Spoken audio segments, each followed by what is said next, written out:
안녕하세요. 오늘 공공조달 제1과목 법제도 여기 공공조달 및 법제도 여기가 1차 시험 과목 중에 제1과목이에요. 그래서 여기 이제 조달청에서 나오는 표준 표준 책은 여기고 이걸 이제 국문학 출판사에서 해설해 놓은 책 한 권 나왔어요 현재. 그리고 그것이 이 책을 이렇게 저도 분석하다 보니까 나름대로 또 해야 될 필요성 때문에 오늘 하나 나눠 드린 게 요 필수서죠. 필수서. 강의는 필수서로 나갈 거예요. 그래서 여기는 참고로 여러분들이 한번 보시고 뒤에 나와 있는 문제들은 다시 여러분들에게 다 백업해서 만들어 드릴 거예요. 뒤에 나와 있는 문제. 자, 여기에 표준 교재가 여기 고달청에서 나온 표준 교재가 이렇게 돼 있는데 이 내용을 법제도 그중에서 법제도를 이해하는 데에는 상당히 어려운 점이 조금 있는데 어떤 제도를 이해하기 위해서는 어렵잖아요, 조금. 근데 제가 이 제도를 첫 시간에 배울 내용들을 프린트온을 한 장 만들어 와서 그걸로 쭉 설명을 해 드릴 거예요. 그러면 여러분들 강의 방법은 요 프린트 한 장, 여기 프린트 한 장을 보면 그때그때마다 필요한 지식이 있잖아요. 그걸 내가 쭉 요것만 물론 요것만 쭉 설명 오면 그냥 아는 것이 없거든. 그래서 여기에 있는 각각의 부분들을 여기 교재 몇 페이지 펴십시오 할 거 아니야. 그러면 거기를 펴고 빨리 1시간 동안에 처음에 1시간 동안에는 눈을 좀 익혀보자고 해요. 그리고 강론에 들어가서 구체적으로 또 교재를 보면서 강의할 겁니다. 자, 그러면 보시죠. 제1과목이 공공조달의 개요. 여기 봐. 제1 과목이 법제도. 그러니까 법이 우리가 국가계약법 이런 거 한번 공부했잖아요. 국가계약법이나 조달사업법, 뭐 지방계약법 그 법을 배우는 게 아니고 이 시간에는 법을 만들어지게 된 배경을 배운다. 이것이 제도야 이게. 그렇기 때문에 법을 만들어지게 된 제도를 공부하려거든. 아, 이거 봐. 그러면 이제 여러분들 1장의 목차 한번 봐. 교재. 그래서 여기다 보고 오늘 나왔던 필수서 보면 이지 여러분들이 필수서에 눈이 좀 익혀야 되거든. 그래서 여기 공공 조달의 개요 나오죠. 그래서 이렇게 되어 있다는 거. 1장 오늘 1장만 배워요.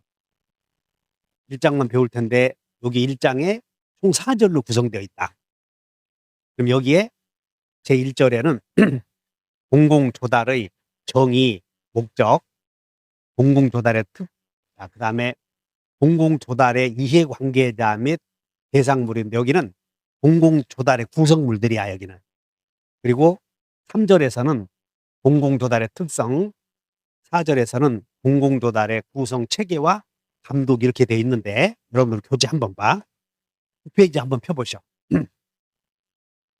9페이지 폈더니 제1절 보니 여기 공공조달의 정의 및 목적 나오죠? 거기 한번 공부할 거라고 이렇게. 그러면 쭉 넘겨보자. 2절. 2절 봤더니 공공조달의 이해관계자 및 대상물 이렇게 나오죠? 지금 이런 것들이 왜 나오는지 몰라. 설명을 드려야 알아 이런 게. 여기까지 되어 있고 그다음에 쭉 넘겨보시면 공공조달의 특성이 나와요. 19페이지. 19페이지 봤더니 공공조달물의 특성, 공공조달의 특징, 그다음에 22페이지 갔더니 공공조달의 구성 체계와 감독 나오죠? 이렇게 돼 있어. 총 4절로. 그럼 이 총 4절을 여러분들이 공부를 하는 데 있어서 이런 것들이 공부를 하려거든 어떤 이유가 있을 거라고. 그래서 이유가 있을 텐데 그 이유를 공부해 가면서 설명을 해 드릴게요. 그러면 이런 내용으로 전개가 된다. 그럼 이 내용을 지금 교재에 있는 내용을 한꺼번에 만들어 놓은 게 이제 오늘 프린트야 이거. 그러면 여러분들 교재 요 프린트 여기 보셔. 그래서 공공조달을 배워 여기. 여기 봐. 우리가 배우는 건 공공조달. 그래서 여러분들 공인중개사 공부하실 때 혹시 부동산을 배울 때, 부동산 학개론을 배울 때 부동산을 배웠나요? 부동산 학의 특징을 배웠나요? 처음에. 부동산 학이란 이렇게 보잖아요. 부동산 학이란 이렇게 배워야 돼. 근데 공공조달 학이라고 배워야 되는데 이게 학문으로 자리 잡지 못했어요. 그러면 이 공공조달 학문으로 자리 잡으려거든 거기에 이제 여러 가지 구성이 들어가야 되겠지. 그래서 공공조달 학문을 공부하고자 공공조달, 소위 우리나라에 공공조달 대학원이라는 게 최초로 생겨서 그 공공조달 대학원에 가서 최초로 공공조달학, 우리나라 최초로 공공조달학 석사가 되고자 내 대학원에 갔거든. 그래서 지난주 토요일 날 오리엔테이션 하러 갔어요. 그래서 교수님들과 대화를 하면서 우리나라는 아직 공공조달학이라고 하는 것이 자리 잡지 않았기 때문에 공공조달학 석사는 안 된다. 대신 여기에 공공조달이라고 하는 게 공부를 하다 보면 이유가 나와. 그럼 공공조달은 석사는 안 되고 여기에 뭐 공학 석사라는 게 나온대요. 공학 석사 이게 무슨 경영학 석사도 아니고 공학 석사를 준다는 거야. 그래서 그러냐고. 거기서 내가 또 이러쿵저러쿵 논할 수는 없잖아요. 그래서 결론은 무슨 얘기냐면 우리가 배우는 건 여러분들이 어떤 정의를 딱 배우면 이렇게 들어가야 돼. 석사 과정까지 되어 있다면 당연히 공공조달학을 배워야지. 그걸 배우러 나는 왔다. 근데 여기는 학이 안 붙어 있어. 그래서 우리 공공조달을 배운다. 그럼 여러분들은 이제 공공조달 책을 펴. 자, 9페이지를 펴보셔. 그럼 이 공공조달이 무슨 뜻이냐? 정의가 나올 거 아니야. 그래서 이 정의는 공공조달이라는 것이 무슨 말인지 정의는 하루아침에 나오는 게 아니에요. 그래서 쭉 공공조달의 기원, 연원이 있어, 연원. 그래서 공공조달의 연원에 따라서 이게 정의가 달라지거든. 그러면 우리나라에서는 공공조달 제도가 언제 시작되었는가 이런 것들은 차차 배우고 이제 공공조달의 정의를 내가 학자들이 없지. 공공조달의 정의를 내리면 그 학자들이 내려야 돼. 근데 우리나라에서는 공공조달의 정의를 내릴 사람이 없어. 학문으로 자리 잡지 못하기 때문에. 그래서 다른 나라에서 써놓은 논문을 공부하는 거야 지금. 공공조달의 정의는 이렇게 돼 있어. 자, 1조 봐. 9페이지에 공공조달의 정의에서 양가를 1번 봐도 이 정의에는 공공조달의 정의는 전통적으로 내려온 정의다. 이것을 전통적으로 쭉 내려온 정의는 우리 여러분들 조달사업법 배웠지 않았어요? 조달이라고 하는 것은 공공기관이 필요한 물품 용역 공사를 우리가 배우는 건 획득하는 과정이다. 이렇게 배웠던 것이야. 이게 여러분들 책에 1번 뭐 이렇게 쓰여 있어. 근데 2번 이제 공공조달이라는 것이 제도가 바뀌면서 기술이 바뀌잖아요. 그래서 바뀌면서 용어가 어떻게 변하냐면 양가로 2번 봐. 공공서비스 실행에 필요한 동그라미 쳐. 물용공. 맨날 반복되는 게 물품 용역 공사야. 물품 용역 공사를 구매하는 활동을 통해서 정부 정책 밑줄 그어서 제일 중요한 게 여러분들 앞으로 문제를 풀어야 될 거 아니에요. 정부 정책이다. 밑줄 긋는 거야. 정부 정책. 정부 정책과 제도의 성과를 효율적으로 효과적으로 지원하고 주도하는 결론이 공공조달은 결론이 활동이야. 활동. 밑줄 그으셔. 전략적 활동이라고. 공공조달은 다른 나라 외국의 학자들이 말하기를 공공조달이라고 하는 것은 국가 정책을 실현하기 위한 전략적 활동이다. 이렇게 정의를 내리고 있어. 그러면 자, 공공조달이라고 하는 것은 외국의 학자들이 전략적 활동이라고 정의를 내렸다면 그 전략적 활동은 하나의 시스템이야. 이게 그리고 그 시스템은 오늘날에 있어서는 기술이 발달하다 보니까 하나의 플랫폼으로 자리 잡고 있다 이렇게 생각을 하셔야 돼요. 그래서 앞으로 공공 조달 나오면 머릿속에 '가서 사는 것이다.' 이렇게만 생각하지 말고 공공 조달 전체를 구성하고 있는 하나의 국가부터 시작해서 공급자, 수요자, 물품, 제도 이런 것들을 총망라하는 여기 제도인데 그 제도의 전략적 여기 활동이다 동그라미 있죠. 활동. 공공 조달 나오면 여기 여러분 프린트에 오늘 나눠 드린 거 여기 봐요. 같이 보셔 봐. 활동이다 이렇게 동그라미 쳐야 돼. 그래야 머리가 인제 그 제도가 들어간다고.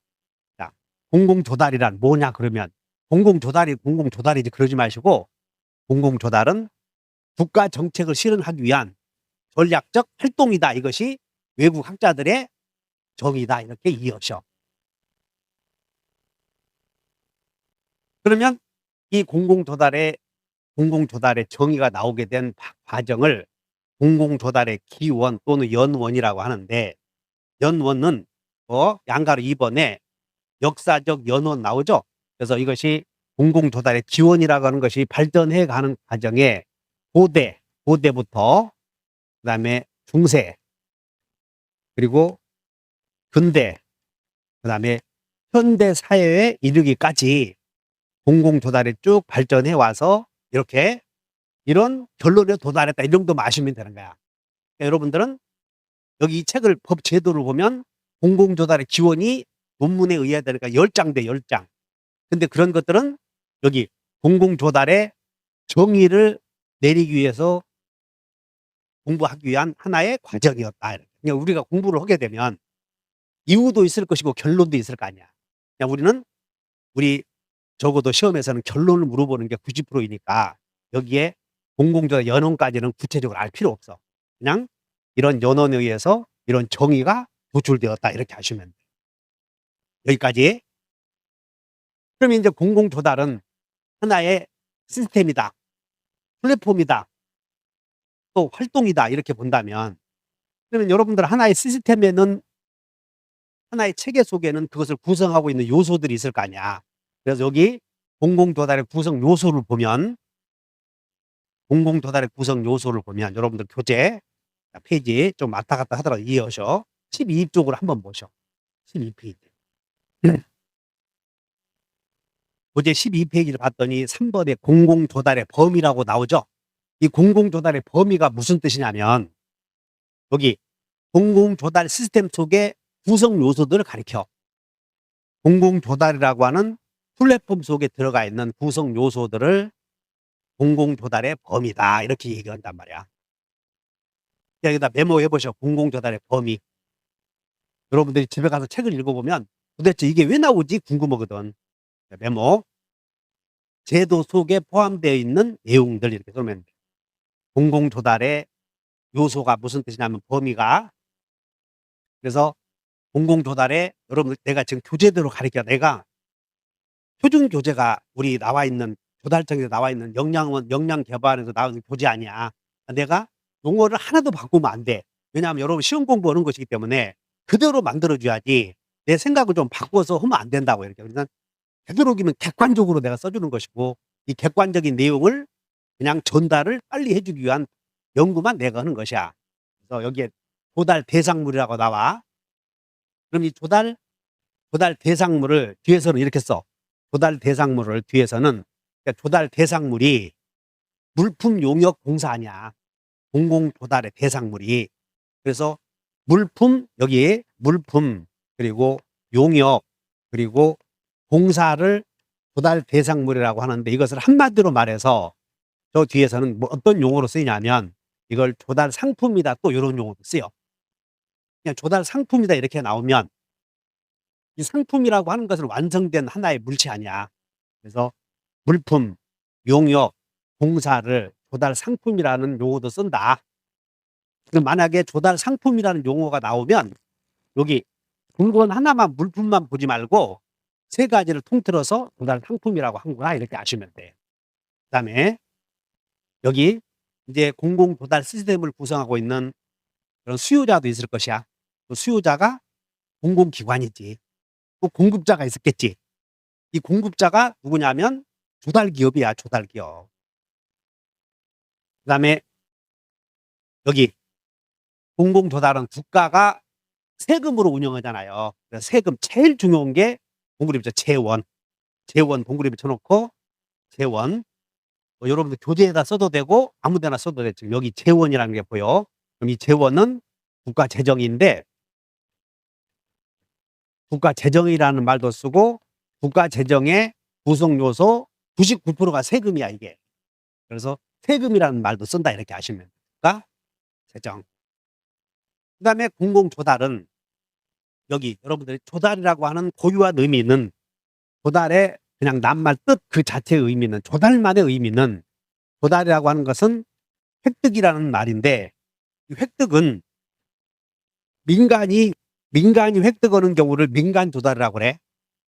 그다음에 공공기관이 획득하는 자체만 놓고 본다면 이걸 공공조달이라고 했지. 조달이라는 주체만 놓고 봤을 때 그래. 그러니까 공공조달의 주체만 보는 게 아니고 공공조달 구성 요소를 하나의 큰 시스템으로 보는 거예요. 시스템으로 보고 이걸 하나의 제도로 보는 거다. 이런 용어들이 나오면 앞으로 이해하시면 되고 공공조달의 자 여기 그러면 이제 여기 봐. 여기 물품을 수요자가 공급자가 제공하는 물품을 어디서 구해 오겠어? 응? 시장 가야지. 여기 시장이 나와. 그럼 여러분들 명절 때 시장 가볼 생각이 드나 혹시? 나는 서울에 살면서 그 이제 명절 때 되면 우리 어렸을 때의 그런 향수가 있거든. 그래서 무슨 사로 물건을 내가 사야 되겠다 그런 거 아니고 요즘 분위기가 우리 어렸을 때 내가 자랐던 그런 명절 때의 배경과 어떤 차이가 있는지 한번 가봐야 돼. 그러면 한번 가보면 누군가가 나의 마음을 사로잡으면 하나 사야지. 근데 명절 때 나의 마음을 사로잡는 건 묵이나 이렇게 어묵이 말고 도토리묵 그런 것들은 내가 사야 돼. 그래서 혼자 가세요. 그리고 시장 가게 되면 누군가의 간섭이 들어가. 그래서 나는 시장 갈 때 우리 집사람하고는 절대 같이 안 가. 싸우니까. 내가 사고자 하는 건데 이것 따라 저것 따라 옆에서 간섭하거든. 그러면 옆에서 간섭하니까 그때부터 기분이 틀린 거야, 이거. 원래 밥 내가 이거 먹고 싶은데 옆에서 이것 먹으라 그러면 그때부터 짜증내는 사람이 있어. 그래서 되도록이면 시장 갈 때는 혼자 간다고요. 근데 또 혼자 가게 되면 또 무슨 또 다른 생각을 갖고 있나 해서 가려면 같이 가고 이렇게 해서 같이 가면 꼭 올 때는 싸우고 와. 나는 묵을 사고 싶은데 자기는 떡을 사고 싶거나. 어쨌든 간에 여기 우리 공공조달의 장이 시장인데 여러분들 공공조달의 장의 시장이 어딘 줄 아셔? 응? 어디야 이게 시장이? 응? 이게 나라장터야, 나라장터. 이따가 배워. 그리고 여기 공공조달의 구성 요소에는 제도도 있을 것이고 하나의 시스템이기 때문에 정책도 있을 거라고. 그 여러분들 책에 6번의 정책. 그다음에 7번에 여기에 이 구성 요소에는 여기 담당 공무원의 업무 범위도 있을 거 아니야. 그래서 이 업무 범위가 거기다가 뭐라고 업무 수행 절차가 나오죠. 양가로 7번에. 그다음 메모해 놓고 여기에서 제일 중요한 게 업무 범위에다가 조달의 생애주기 이렇게 써놓으면 돼. 지금 교재 12페이지 하고 있어. 교재 12페이지. 교재 몇 페이지 하고 있어? 12페이지에 그럼 여기 업무 범위. 그럼 여기에다가 이렇게 써놓으면 돼. 뭐라고 되냐면 여러분 프린트에는 조달의 생애주기다 이런 말이 나와. 그래서 앞으로 생애주기라는 말이 나오면 여기 생애주기라는 말이 나올 거 아니야. 많이 등장을 해. 공사의 생애주기, 조달의 생애주기 나오면 우리 우리 배웠던 중학교 때 배웠던 그 팬덤 들어봤어? 그래서 출생에서 모성까지 이렇게 주장한 사람이 누구야? 혹시 그 생각이 안 나나? 누구더라? 그 팬덤인가? 하여튼 그거야. 여기 이렇게 써놓으면 돼. 생애주기는 출생에서 사망까지 이게 뜻이야. 이게 생애 출생에서 사망까지. 그러면 공공조달도 출생에서 사망까지 과정이 나와. 그러면 이 전 과정을 공공조달에서 다룬다 이렇게 아셔야 돼요. 전 시스템. 그래서 이렇게 되어 있고 그러면 이제 여기 보자. 이 여기 공공시장은 공공조달의 시장은 어디냐면 왼쪽에 나라장터야. 프린트를 보셔. 공공조달 시장이 어디라고? 나라장터. 그래서 여러분들 교재는 저 뒤에 나라장터 배우겠어 안 배우겠어? 배우지. 저 뒤에 한번 보자. 나라장터가 어디 나오냐면 페이지 오늘은 쭉 전체를 한번 공부하는 거예요. 아웃라인에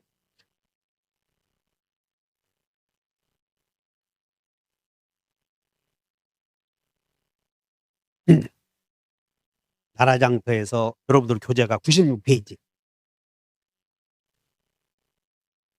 96페이지 봤더니 국가종합전자조달 시스템 나와요. 제목이 전자조달 시스템 가로에 놓고 뭐라고 돼 있어? 나라장터. 나라장터가 여기 공공조달 시장이야 지금. 그러면 공공조달 시장은 나라장터인데 이 나라장터도 작은 시스템이야 이게. 그럼 나라장터에 여러분들 잘 기억해야 돼. 앞으로 공공조달 나오면 작고 작은 각각의 시스템이라는 생각을 해줘야 돼. 나라장터도 하나의 시스템이다. 제도다.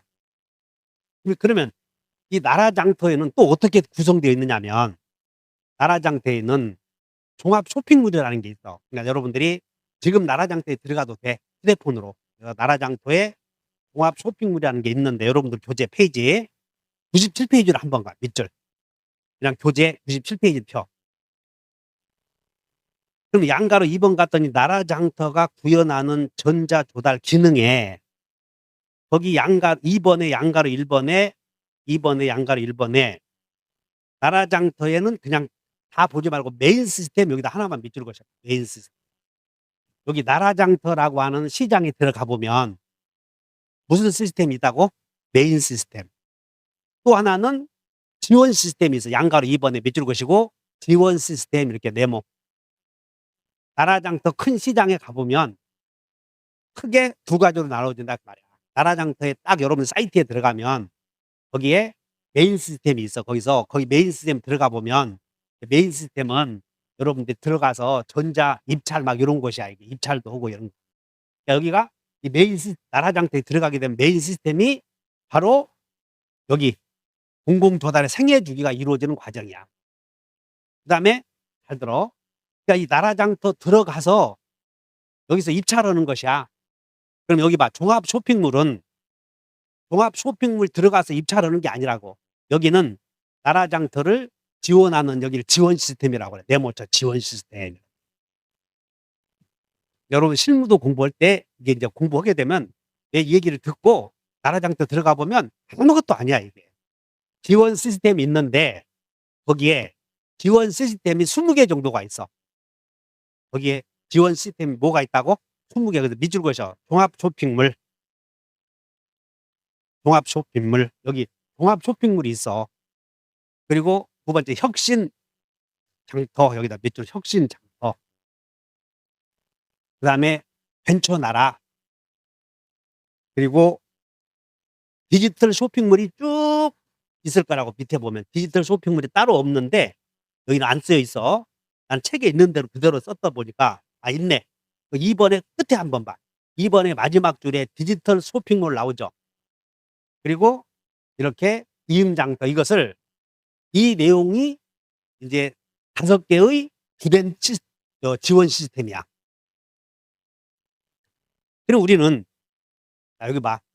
이 공공조달 시장에 들어가 보면 나라장터라는 시장에 딱 나라장터의 문을 들어가 보면 그 안에 여러 가지의 지원 시스템이 있어. 그럼 이 지원 시스템 하나, 둘, 셋, 넷, 다섯 있지. 이게 다 우리 시험 범위야.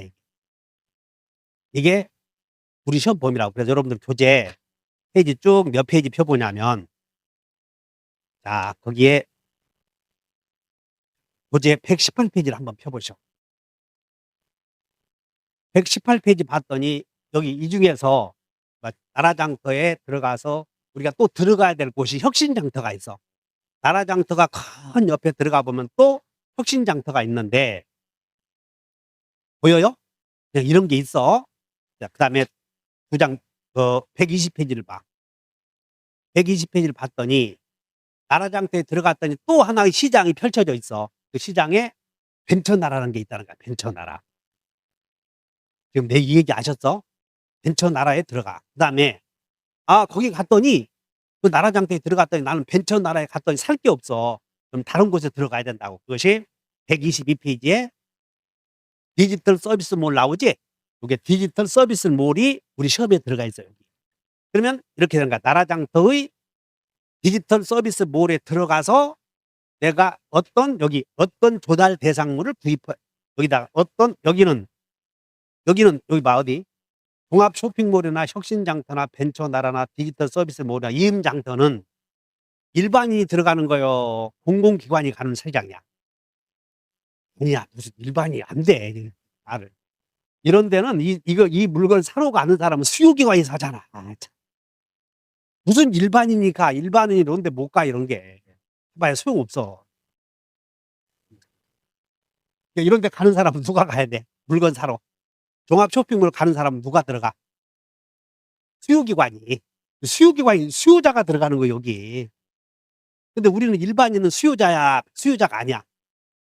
아니잖아요. 공공조달 수요자는 국가야, 국가.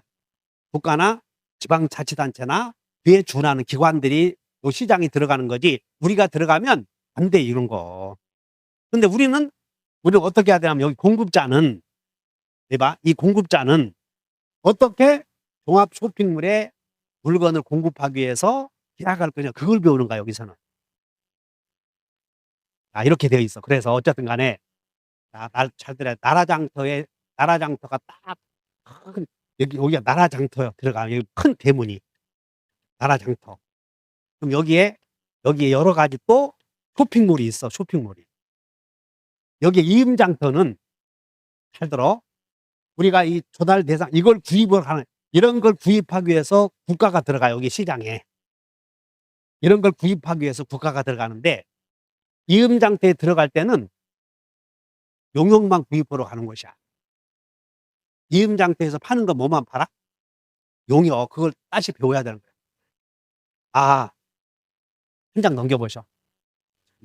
여러분들 지금 다 새로운 걸 배우는 거야. 124페이지. 124페이지 갔더니 이음장터 보여 안 보여? 보이지? 여기는 양가로 1번 봐. 1번에 양가로 1번. 이음장터는 2022년부터 조달 대상 중 여기 봐라. 조달 대상 중 뭐만? 용역만. 그러니까 여기는 국가기관 여기 시장 가서는 뭘 구입하기 위해서 가는가 여기는 이음장터는 용역. 그럼 종합 쇼핑몰은 용역이 있겠어 없겠어? 있지. 여기 종합 쇼핑몰은 다 있어. 특별히 용역만 빼놓은 시장이 이음장터다 이렇게 이해하셔. 지금 눈에 좀 보여? 이런 내용들을 잘 배워야 실무를 공부하는 거라고.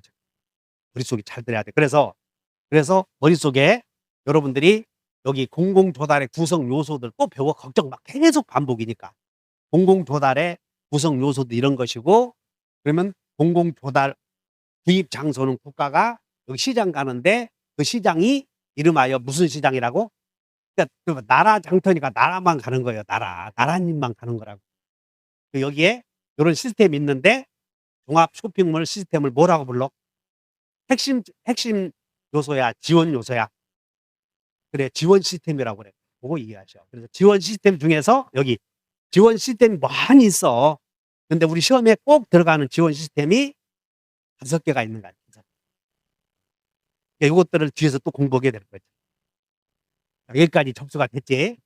그러면 이 조달 대상물을 여기다 여기 장터에다가 나라장터에다가 조달 대상물을 이렇게 공개해 놨을 거 아니야.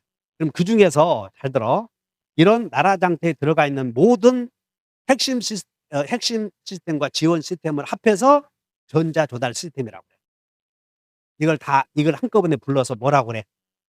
전자조달 시스템이라고. 그래서 여러분들 교재는 몇 페이지 가냐면 그냥 용어 익숙하게 80 80페이지를 한번 봐. 교재 80 얼른 페이지를 잘 펴. 페이지 봤더니 여기 3장에 뭐가 나오냐면 여기 제3장은 전자조달 시스템 이게 나오잖아요. 그러니까 여러분들 공부가 처음에는 어려울 것 같지만 아무것도 아니야 이거. 아니 여러분들과 나하고 같이 이해해야지. 내가 처음에 이 책을 접했을 때는 나도 어떻게 해야 될 것인가 막막해서. 그런데 내가 이 책을 한 바퀴 딱 돌려보니까는 이건 간다는 거야. 이게 큰 틀 범위인데 잡아버리니까. 그래서 이걸 전자조달 시스템이라고 하고, 여기에 전자조달 시스템 중에서 나라장터의 메인 기능에 들어가서 입찰하는 거예요. 한 장 넘겨. 전자조달 시스템 이렇게 돼 있고, 그 다음에 82페이지에 뭐 전자조달 시스템 유형이 있고, 그리고 무슨 전자조달 시스템 구성 요소가 있고, 그리고 여러분들 교재 무슨 뭐 쭉 있는데 여러분 교재 한번 봐. 자, 그러면 96페이지를 한번 봐. 96페이지에 이제 여러분들이 이제 봐라. 여기서 그냥 들어봐. 여러분들이 입찰 11월 12월 달에 입찰 낙찰 이런 거 배우지 않았어? 그럼 여기 봐. 입찰 낙찰을 하는 시장은 여기 종합 쇼핑몰 시장에 가야 돼. 나라장터 메인 시스템에 가야 돼. 응? 나라장터 여기 가야 돼. 큰 시장의 메인 시스템에 들어가야 돼. 이런 가봐요. 없어 이런 데는. 이런 데는 다수 공급자 계약을 체결해서 수요자가 가서 물건만 사는 곳이지. 입찰, 낙찰 이런 거 하는 곳은 나라장터의 메인 시스템 이렇게 기억을 하셔야 돼요. 네. 여기까지 이해가 가죠? 그래서 자 97페이지를 한번 봐. 97페이지에 양가로 2번 봤더니 나라장터가 구현하는 기능. 이걸 딱딱 구별해 줘야 돼. 여기가 하는 것이 뭐냐? 그러니까 여기서 하는 일이 구현하는 기능이 뭐냐? 나라장터에 하는 일이 뭐냐? 그 말이야. 그러면 나라장터에 하는 일은 양가로 2번 봤더니 양가로 2번 발주, 전자입찰 이런 거 하는 거야. 여기 이 기관이. 됐어. 그러니까 무슨 얘기인지 아시겠지? 낙찰은 어디 가서 해야 돼? 여기 봐. 나를 잘 봐야 돼. 여기서 낙찰자로 결정이 되지? 여기 나라장터에서 입찰해서 낙찰자로 결정이 되면 종합 쇼핑몰에 물건 납품하는 거야, 이거. 그러니까 여기서 입찰, 낙찰 모든 절차를 나라장터 메인 시스템에서 해결해. 그리고 여러분들, 즉, 다수 공급자 계약을 나라장터에서 한다는 거야. 수요 계약이나 여러분들 무슨 여러 가지 계약은 여기서 하는 거야, 나라장터에서. 그럼 계약해서 공급자가, 여기 봐. 공급자가 물품을 납품하는 곳이 여기다 한다고. 공급자가 물품을 납품하는 거 이렇게. 계약하는 것은 어디서 한다고? 나라장터. 납품하는 것은 나라장터에다 해야 돼. 종합 쇼핑몰 센터에다 해야 돼. 그래, 종합 쇼핑몰 센터에 해야 되고, 혁신 제품은 여기 혁신센터에다 해야 돼. 이렇게 혁신 센터에다가. 이런 개념을 이해하셨지? 그래서 여기 잘 들어. 여기까지 왔어. 다시 설명해 줄 테니까. 그러면 여러분들이 나라장터에서, 여기 봐. 나라장터에서 계약을 해. 공급자가. 그럼 나라장터에서 공급자가 이렇게 계약을 해서 낙찰자로 결정이 되면 조달 대상물, 공급자가 조달 대상물을 이렇게 납품해야 될 거 아니야. 납품. 그럼 종합 쇼핑몰에 물건을 납품하려거든. 잘 들어야 돼. 물건에 대한 다른 물건과 특징을 잘 구별해서 종합 쇼핑몰 센터에 등록을 해야 돼, 물건을. 그럼 여기서 물건을 등록할 때는 물품 조달 대상 상품 중에 물품인 경우에는 그 물품명을 품명이라고 그래. 품명, 품목 여러 가지를 목록 정보 시스템 여기 나라장터에 들어가면 아까 주된 시스템 메인 시스템 말고 따로 시스템 이런 거 있었지? 또 목록 정보 시스템이 있어. 거기다가 목록 정보에 관한 법률에 따라 여기다가 등록을 해야 돼. 그 등록하는 것이 여러분들 교재 잘 봐. 페이지 몇 페이지냐면 126페이지. 126페이지 봤더니 목록 정보 시스템 나오지? 얼른 잘 이해해야 돼, 이거. 여러분들이 이걸 전체를 이해 못하면 내가 어디 가고 있는지 알 수가 없어. 그러니까는 여기 봐. 잘 들어야 돼. 공급자와 수요자 사이에 나라장터에 가서 계약을 해서 종합 쇼핑몰에 물건을 등록하려거든 품명과 품목 등을 일정 요건 하에 다 구제해서 여기 목록 정보라는 법이 있어. 그래서 내가 이 책을 보면서 법 제도에 제일 어려운 게 이 부분이야. 이게 목록 정보 시스템. 그러니까 저기 그 126페이지에 나와 있는 물품 목록 제도와 물품 목록법 나오죠. 이 부분이 어떻게 여기다가 물건을 납품할 때 이름을 붙여서 하는가, 이게 제일 어려워. 이게. 그러면 여러분들이 우리 여기 봐. 조달 업체에서 공급자들이 수의계약에 의해서 물건을 납품한 사람은 주로 국가가 지정을 하거든. 몇 개 없으니까. 지정하니까 지정 요건에 따라서 직접 나라장터 할 것도 없이 그냥 가서 직접 거래하는 거예요. 그러다 보니까 이것에 목록정보 시스템이라는 내용을 잘 몰라. 근데 여러분들은 목록정보법, 물품 목록법에다 별표 해놓고 제일 어려운 부분이구나, 이걸 아셔야 돼. 제일 어려워. 그래서 이렇게 된다. 그래, 조달 대상물을 목록정보 시스템에다가 조달 대상물을 등록을 하는데, 하여튼 등록을 하려거든 기준이 있을 거 아니야. 그 기준을 정해놓은 법이 물품 목록법. 그래서 몇 장 넘겨보자. 물품 목록법이 쭉 정리해놨는데 내용이 많아. 그래서 어떤 경우에는 여기 내용 하루 잡고 이걸 강의해야 되는 경우도 생길 것이다, 이렇게 아시면.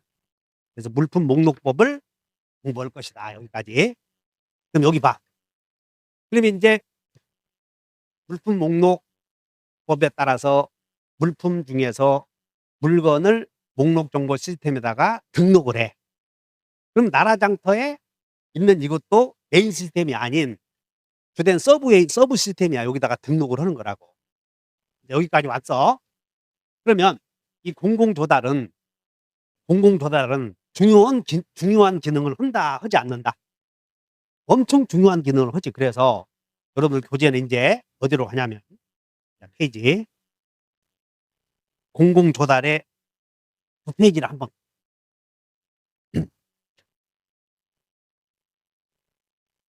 페이지 갔더니 맨 밑에 양가로 3번에 공공조달에 개요해놓고 공공조달은 중요하다고 써있잖아. 지금 중요성. 양가로 3번 봤더니 제목 읽어본다. 공공조달의 무슨 성? 공공조달은 중요하지 않아. 근데 여기서 제일 중요한 것은 어째서 중요하다고 보냐면 여기 그 재원, 나라 돈을 쓰는 면에서 가장 중요하다고 그래. 이렇게.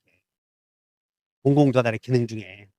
나라 돈을 쓰니까는 정책도 되게 집행해야 되고 한 점에서 중요하다, 이렇게 얘기해. 그냥 이렇게 구성되어 있다 하시면. 그럼 여기 봐. 그러면 이제 공공조달은 시스템이라고 그랬어. 그리고 전략적 활동이다. 자, 이제 정의가 공공조달은 활동이래. 공공조달은 뭐라고 그랬어? 머릿속에 이걸 잡아놔야 돼. 지금 내가 없는 말 끄집어서 한 거 아니라고. 내 뇌의 정의가 전략적 활동이고, 그건 또한 다른 말로 말하면 사회제도야, 이거. 사회제도라고 하는 것은 여기 공공조달을 둘러싸고 이루어지는 구성원들 있잖아요. 구성원들 사이 약속을 사회제도라고 그래. 그래서 하나의 활동이다. 그리고 그것은 플랫폼 하나의 시스템이야. 이렇게 두 가지 측면에서 보는 거야. 공공조달이라고 하는 것에 두 가지 측면을 놓고 어떻게 전개되는가. 이렇게. 그러면 자, 여기 봐. 그러면 공공조달은 활동이다. 활동. 활동하려거든. 이건 여러분들이 생각해, 살아있는 유기체라고 생각해 줘야 돼. 공공조달. 여러분들이 공공조달은 죽어있는 제도다 하면 안 되고, 이건 하나의 살아있는 생물체다 생각해 줘야 된다. 왜? 이건 제도니까, 시스템이니까, 시스템 움직이는 거거든. 시스템이라고 하는 자체가 멈춰 있으면 시스템이 아니야, 이거. 그래서 움직여. 움직이려거든. 그 움직이는 기체가 있어야 될 거 아니냐. 근데 공공조달의 기체는 현 구성 요소들 각각이 다양하다는 거야. 이해관계를 맺고 있는 사람들이. 이 사람들은 공공조달의 목적이 있겠어 없겠어?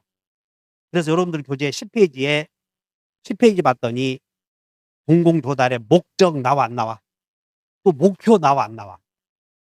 그래서 공공조달의 목적은 국가의 정책을 실현하는 것이야 이게. 공공조달의 목적은. 그럼 이제 자 여기 봐. 공공조달이라고 하는 제도는 활동이기 때문에 그 공공조달의 활동을 지향하는 목적과 목표가 있을 거라고. 그럼 여기에 어떤 목적과 목표가 있다면 우리가 여기서 여러분들이 눈에 들어오는 걸 획득이라고 봐. 물품의 획득. 그럼 물품의 획득을 하는 목표라면 가서 사람들 모르게 빼앗아 와야 돼. 어떤 목적을 세우기 위한 맨 위에 원칙이 있겠지. 그래서 여기 맨 위에 보면 여기 이렇게 원칙이 있어. 기본 원칙 하에 목적, 목표가 세워진다고. 그럼 여기에 이제 기본 원칙이 뭐냐면 여기 시험 나오는 거 기본 원칙에 공공조달의 3대 기본 원칙이 나오고 자, 여러분 지금 못 외워. 그러니까 내 얘기 잘 들어보고 응? 이렇게 구성되어 있다 봐야 돼. 페이지 몇 페이지냐면 34페이지를 펴봐. 우리가 34페이지. 이 책을 보다 보면 뭔 놈의 원칙도 그렇게 많은지 몰라. 그래서 보니까 34쪽 봤더니 공공조달의 몇 대 기본 원칙이야? 5대 기본 원칙이야. 또 여기에 공공조달의 5대 기본 원칙도 있고 그것보다 더 작은 3대 기본 원칙도 있어. 그래서 공공조달의 5대 기본 원칙이 있다. 그 다음에 한 장 넘겨보셔. 24페이지 갔더니 여기는 공공조달의 이제는 여기는 기본 원칙이고 여기는 공공조달의 무슨 원칙이라고 하냐면 동그랗게 쳐봐. 실행 원칙. 실행 원칙이 몇 개 있느냐면 몇 개라고 그래서 실행 원칙이 12개 이걸 다 또 외워줘야 되거든 사실은. 근데 이런 거 외우는 것이야. 여기 봐. 우리 공인중개사 강사들은 이런 게 외우는 것은 그냥 잘 외우잖아. 외우는 것이 아니라 저런 것만 외우고 하라 그러면 일도 아니거든. 쟤도 논리적으로 어떻게 연결되어 있는가를 설명하는 게 어렵지. 그래서 일단 공공조달의 3대 기본 원칙이 여기다 써봐. 3대 기본 원칙이 여기다 프린트에다가 공공조달의 3대 기본 원칙이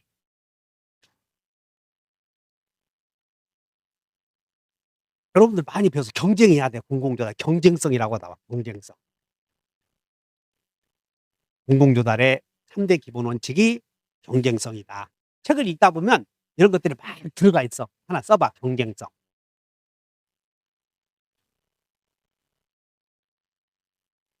그 다음에 여러분들 국가계약법 배우면서 국가계약법에는 차별해서는 안 된다는 거 들어봤지?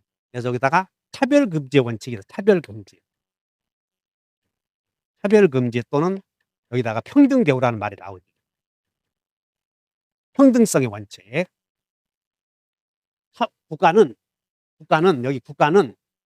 우월한 힘을 갖고 있기 때문에 조달업체에 대하여 막강한 힘을 발휘하거든. 그러니까는 조달업체 사이에 차별해서는 안 된다고 해서 여기서 어떤 뭐가 나오냐면 차별금지에 대해서 나오는 게 여성기업, 장애인 기업, 그 다음에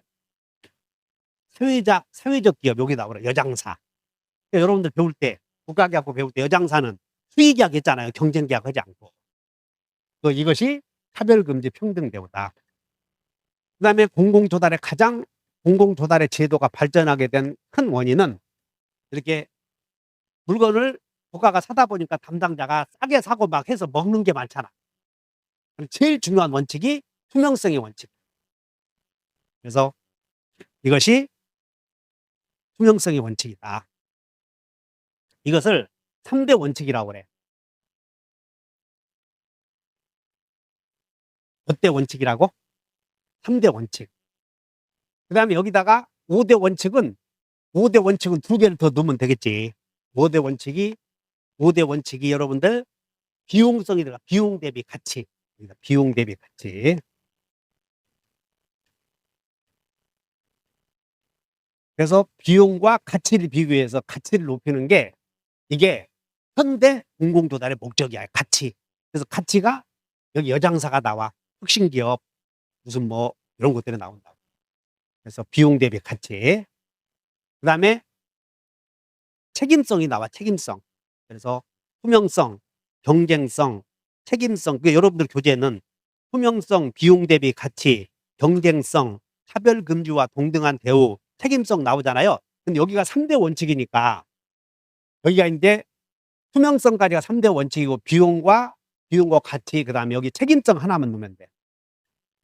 책임성. 이것이 5대 원칙이라고. 그럼 이제 간단해. 여기 봐. 야, 조용아, 너는 경차 타고 여기 컴퓨터에 여기도 쉬워. 요런 것만 알아. 그러면 그냥 살겠어. 경차 타고 투어하는 규칙이 뭐냐? 애우는 것은 그냥 껌도 아니라니까. 이런 것도 애우는 게. 애우는 비책이. 소영아, 너 경차 타고 투어하는 비책이 뭐냐? 이게 공공조달의 5대 원칙.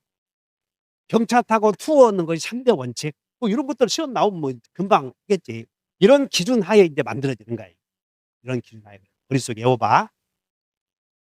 그러면, 여러분들 여기 들어가면 이제 막 기본 원칙을 세워서 목적과 목표를 세워. 그럼 목표도 또 있어야 될 거 아니야. 그래서 목표는 운영적인 측면과 그다음에 정책적인 측면이 있어. 우리는 공공조달은 전략이야, 전략. 그러면 정책적인 측면에서는 어떤 목표가 있는가 페이지 간단하게 해버려. 11페이지를 한번 봐. 11페이지. 교재 목표의 정책적인 측면에서의 목적이 여기 이거 외워줘야 돼. 맨날 나오는 게. 여러분들은 이 공공조달은 지속 가능성이 있어야 한다. 이 말은 공공조달 공급업체가 지속 가능해야 되고, 이 지속 가능해야 한다는 얘기는 한 번 쓰면 없어지면 안 된다 그런 얘기야. 여기가 지속 가능성 때문에 뭐가 나오냐면, 지속 가능성이라는 특징 때문에 요즘에 환경 문제 나오죠. 이런 문제를 중점을 두고 이제 조달이 이루어져야 되고, 온실가스 배출 저감 이런 것들을 지속 가능성이라고 그래. 그다음에 여기 혁신성. 여기 봐. 혁신성이 있는 물품을 납품하는 장소가 어디야? 혁신시장. 어디냐? 여기 혁신장도 있잖아.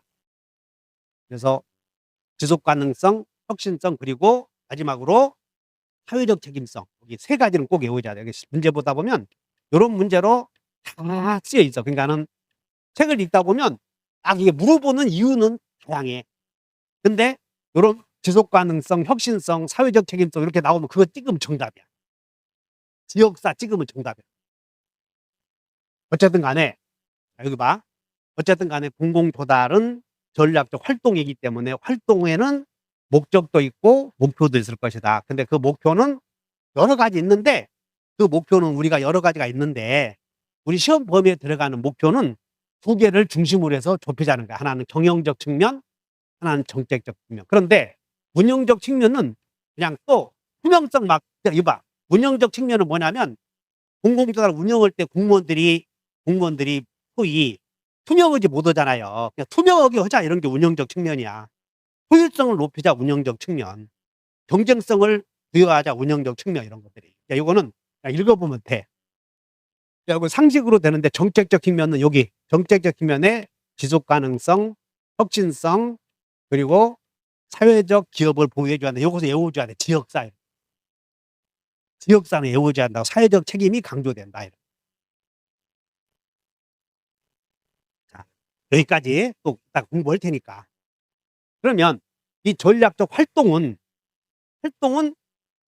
목표를 세웠고, 기본 원칙하에 목표를 세웠고, 그리고 활동은 어떤 틀이 안에서 해야 돼. 그래서 거기에 체계가 조달 범위가 나오고, 이제 전략적 활동을 하는 구성 체계인데, 이건 뭐냐면 여러분들 교재 페이지 몇 페이지로 가냐면 쭉 넘겨서 마지막에 22페이지에 나와. 22페이지로 한번 가보셔. 교재 22페이지 마지막 4절에 공공조달의 구성 체계라는 말이 나오지. 보여요? 그럼 이 구성 체계라는 말이 여기 봐. 여기 봐. 이 우리 조달청에 나와 있는 표준 교재를 보면 이렇게 그냥 뒤에 읽다 보면 구성 체계 이렇게 나와. 그리고 여기에 구성 체계와 관련되어서 여기와 관련되어서 쓴 논문들 있잖아요. 논문들이 이렇게 나와. 이 교수님들이 쓴 학자들이 공공조달과 관련 학자들이 쓴 논문들이 나온다고. 이 논문을 지금 조달청의 교수님이 집필을 하셨어요, 이것들이. 그러니까 그분도 학자지. 근데 여기 구성 체계는 뭘 물어보냐. 잘 들어야 돼. 공공조달의 여러분들 체계, 사전의 구성 체계는 뭘 물어보냐면 이 공공조달이 활동을 하기 위해서는 활동 범위가 있을 텐데 그 활동 범위 내에 있는 그런 조직이 어떻게 돼 있고 그다음에 그 조직에 대한 어떤 법 체제하에서 이루어지고 그 활동의 주체는 누구이고 활동은 어떻게 할 것인가를 써놓은 내용이 구성 체계야. 그래서 구성 체계는 크게 세 가지로 놓고 봐. 활동은 마음대로 해야 돼. 법적 테두리 내에서 해야 돼. 그래서 거기가 법적 테두리 내에서 하자고 하는 뜻이 여러분 32페이지 맨 밑에 봐. 32페이지에 양가로 2번에 공공조달의 무슨 책이라고 써있어. 법적 체계 이렇게 써있어. 22페이지 미안. 22페이지에 공공조달의 구성 체계 속에 양가로 2번에 무슨 체계? 법적 체계. 됐나? 두 번째는 우리가 여기 봐. 그럼 여러분들이 공공조달 여기 봐.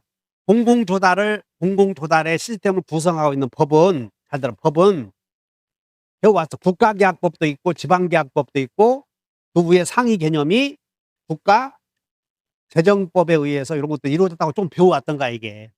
법적 체계가 이렇게 돼 있어. 공공조달을 구성하고 있는 법적 체계는 여러분들 한 장 넘겨보셔. 24페이지에. 24페이지 봤더니 공공조달의 기본적 법적 체계에 거기 봤더니 국가계약법 여기다가 한번 찾아봐. 국가계약. 두 번째 오른쪽에는 지방계약법. 그 다음에 국가계약법. 그러니까 이 공공조달의 활동을 규율하고 있는 법은 공공조달의 활동을 규율하고 있는 법은 크게 국가계약법과 지방계약법이다 그 얘기야. 크게 규율하고 있는 활동을 규율하고 있는 건.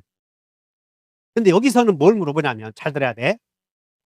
자, 공공조달의 활동을 규율하는 법은 국가계약법과 주로 지방계약법 틀 속에서 활동을 하는데 알아들어요? 그런데 여기서 이 구성체계 활동을 하는 구성체계는 뭘 물어보냐면 법틀 속에서 활동을 하는데 여기에 법적 체계는 뭘 물어보냐면 도대체 그러면 그 법을 위반했느냐 안 했느냐는 누가 검토하느냐 그걸 묻는 거야 여기서는 그래서 법적 구조는 여기 지방계약법을 위반했는지는 누가 여기 나봐. 들어봐. 국가계약법과 지방계약법은 누가 만드냐면 국회가 만들어. 근데 그 법을 운영하는 주체는 누구냐 지금 이거 공부하는 거야 이거. 지방계약법 운용하는 주체는 누구야? 행정안전부. 국가계약법을 운영하는 주체는 누구야? 재정경제부. 그래서 여기는 뭘 물어보냐면 그냥 쉬워. 자, 법적 체계를 이 전략적 활동을 구성하고 있는 구성 체계 중에서 법적 체계의 구조다. 이 말은 법적 체계는 누가 운영하냐 그걸 이런 거 묻는 거야. 법적 체계를 누가 운영하냐. 그래서 누가 운영해? 국가계약법은 재정경제부. 그 다음에 지방계약법은 행정안전부. 이 사람들이 운영하는 거예요. 이게 법적 체계라고 그래. 두 번째는 여러분 체계. 이 조직적 체계라는 게 있는데 이 조직적 체계는 그러면 이 공공조달의 조직은 어떻게 구성되느냐면 첫째, 이 공공조달의 잘 들어야 돼. 공공조달의 구성 체계의 조직을 여러분들 조직 있잖아. 조직, 깡패 조직 이런 것들. 그럼 깡패 조직하면 누군가 너는 폭력을 막고 너는 뭘 막고 하는 거 있을 거 아니야. 그러니까 이 조직적 체계에 여기에서는 뭘 물어보냐면 누가 법을 운영하는가 이걸 법적 체계 이런 게 받고. 그래서 여기에 법령 운영이나 여러분들 교재 24페이지 보면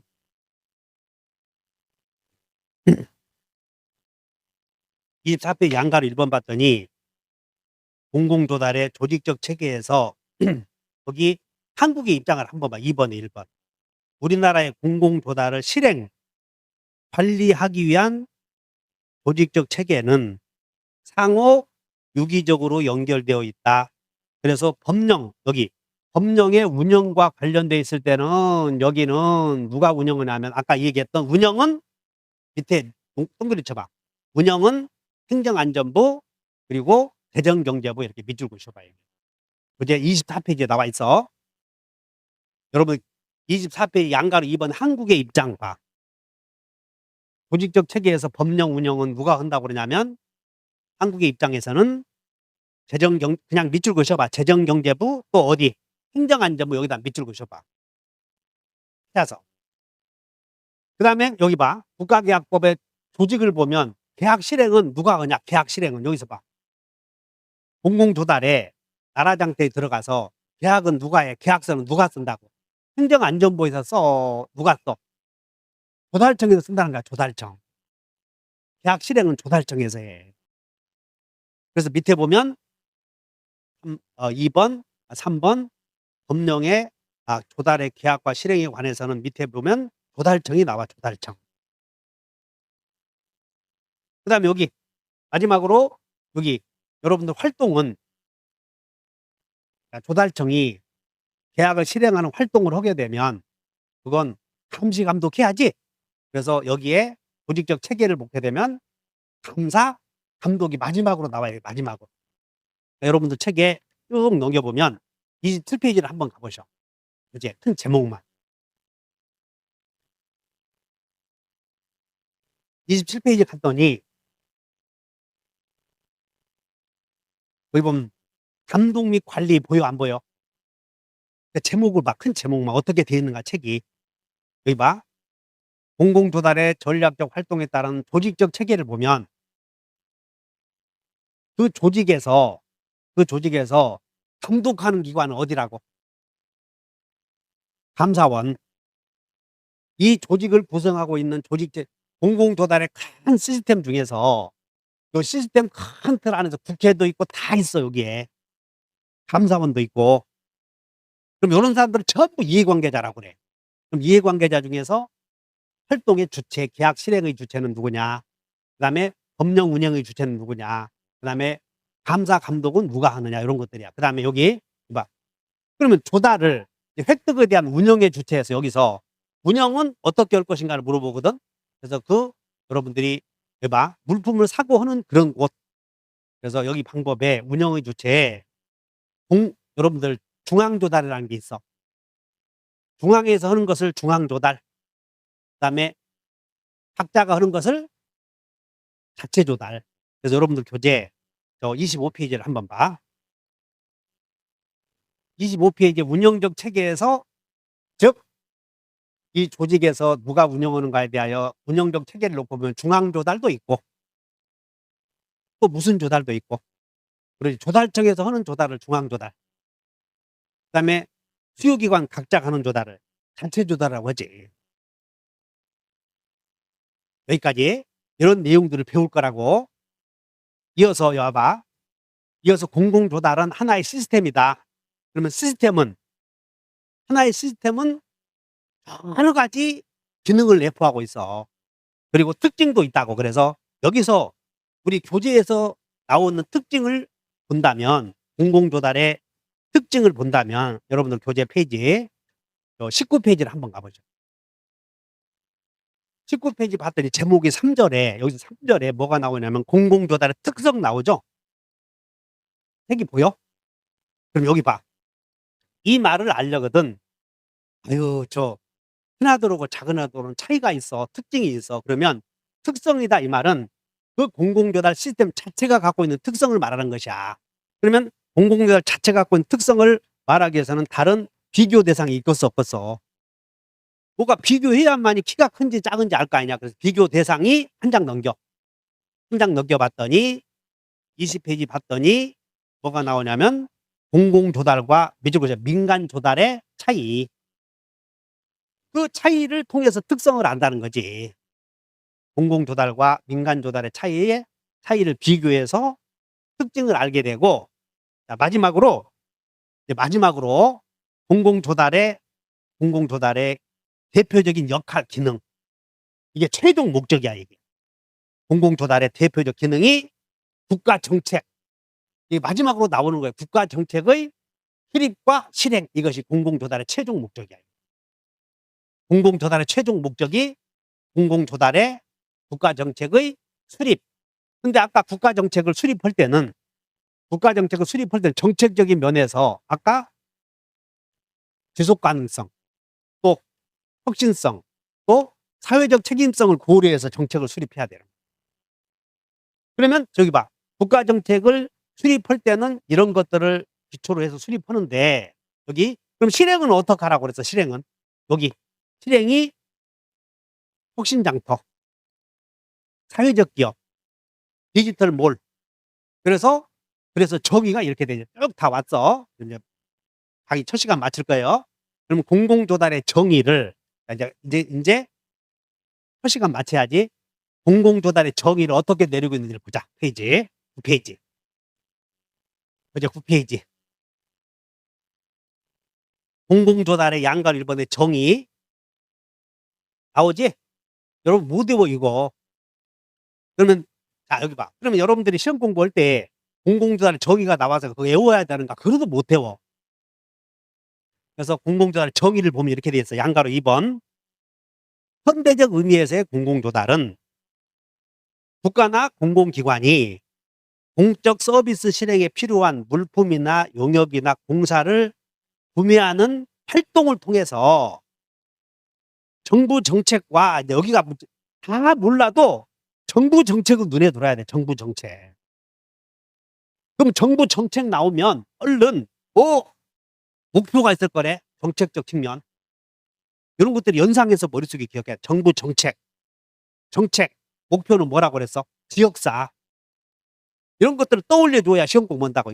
외워서 되는 게 아니야. 아, 이렇게 되는 거야. 최종 목적이. 읽어보면 자, 정부 정책과 제도의 성과를 효율적이고 효과적으로 뭐하고 지원하고 그리고 주도하는 정부 정책 수립과 실행을 지원하고 주도하는 뭐라고 그래서 전략적 활동이다. 이게 공공조달의 정의라고. 오늘날의 현대적 학자들이 공공조달의 정의를 다음과 같이 내리고 있다. 정부 정책의 수립, 실행을 위하여 지원하고 그 지원을 위한 전략적 밑줄 긋고 활동. 이것을 공공조달이라고 한다. 자, 이렇게 해서 첫 시간 마쳤어요. 이어서 각각 들어가서 살펴보자고요. 이걸 중심으로 해서 쭉 공부를 할 거예요. 자, 좋다죠. 처음 나와. 두 번째 시간에 처음. 지금 아까 머릿속에서 풀을 잡고 있다.